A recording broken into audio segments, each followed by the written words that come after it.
ফলোয়ারিনী মা কালীর পুজো উপলক্ষে আজ চলে গেছিলাম মা ভবতারিণীর মন্দিরে, যেটা আছে আমাদের গড়িয়াতে।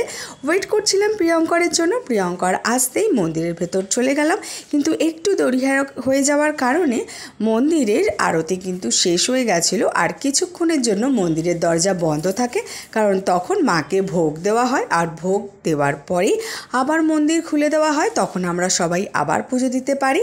তো আমরা কালকে দিয়েছিলাম আম দিয়ে পুজো, আর তারপরে ভোগের জন্য দেখো কত লাইন পড়ে।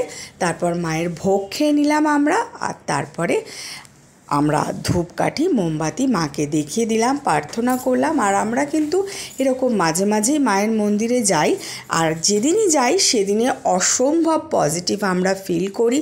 আমাদের ভীষণ ভালো লাগে। জানি না, মা কালীর সঙ্গে এক অন্তরঙ্গ সম্পর্ক আমাদের বোধহয় তৈরি হয়ে গেছে।